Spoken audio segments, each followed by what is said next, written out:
So, you have just submitted an application and you assume everything is in place. You check your resume again, and then suddenly you find that you spelled sailing with 2 L's instead of 1, and now you are facing another possible rejection. What could you have done? Hello sailors, Marcus here and welcome back to the SeaCV Resumes channel. In this video, we are going to be looking at some valuable tips to ensure that your maritime resume is proofread and ready to be submitted. And now without further ado, let's sail into it. To start with, let's take a look about the real importance of proofreading a maritime resume. Your maritime resume is not just a summary of your experience or qualifications. It is your first impression to a captain or vessel owner looking to see why you should be considered for a role. As the maritime industry is built on precision, safety, and discipline, a misspelt resume can only mean one thing to a recruiter or captain. This seafarer doesn't pay attention to detail. For example, let's say a deckhand is applying for a lead deckhand role. They were meant to put down their experience of working on a 50-metre yacht, but they accidentally put down a 50-foot yacht.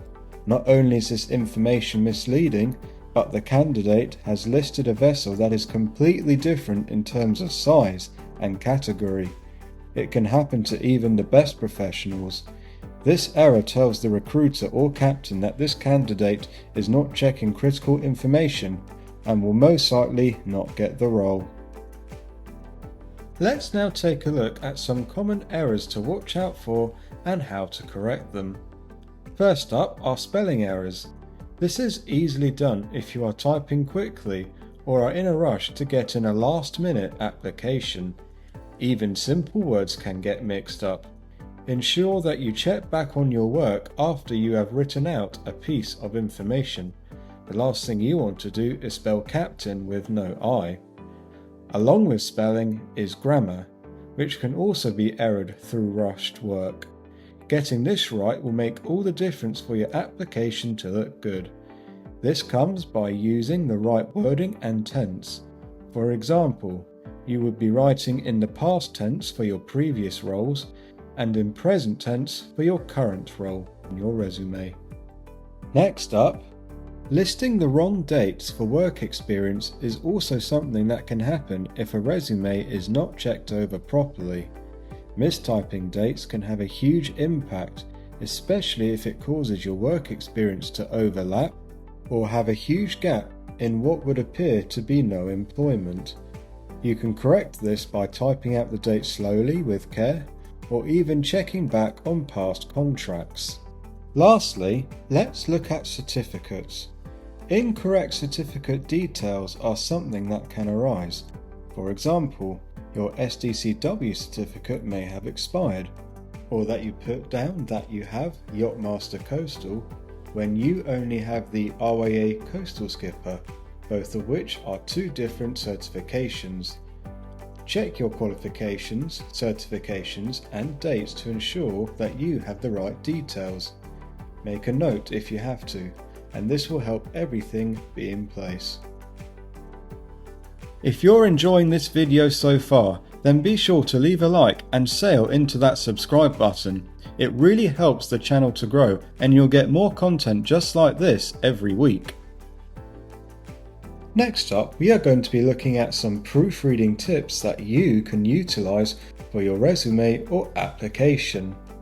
First up, you can read out your work aloud to hear how it sounds. This will help pick up errors that your eyes may have missed the first time round.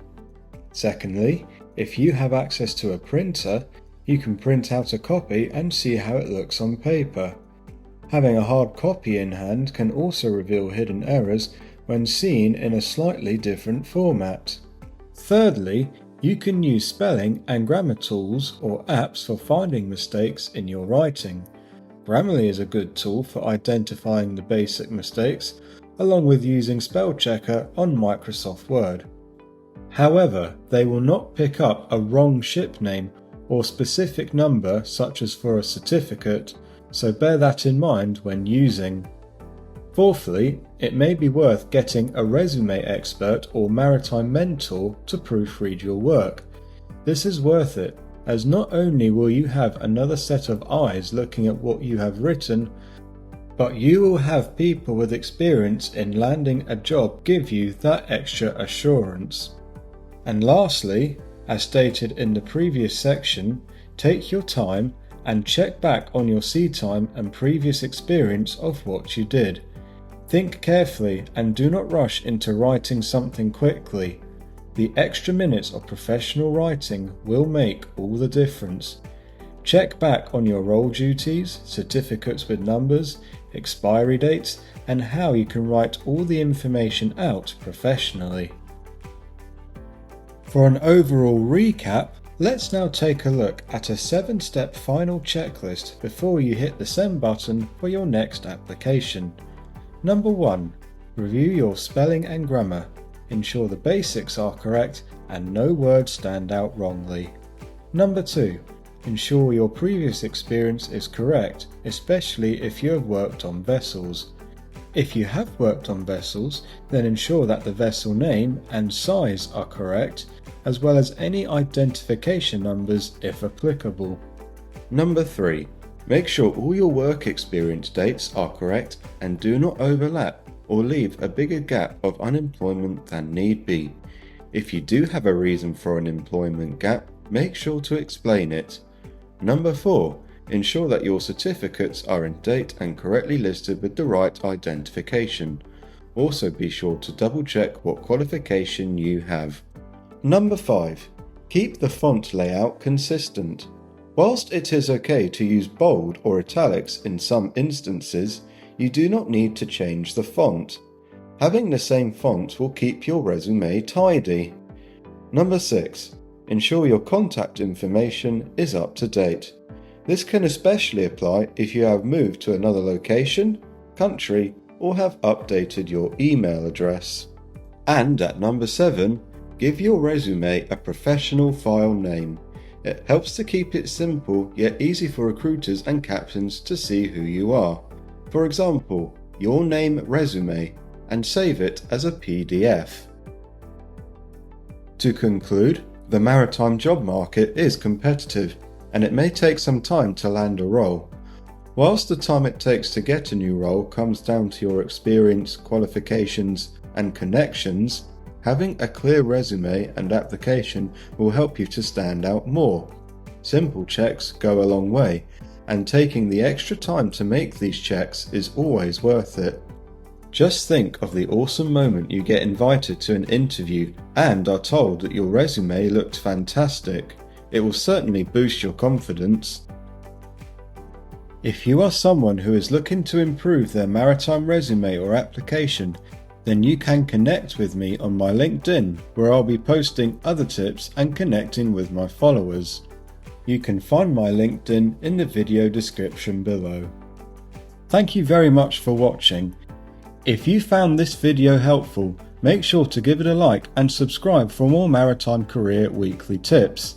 Do leave a comment below if you have any feedback or questions. Until next time, stay safe and sail smart.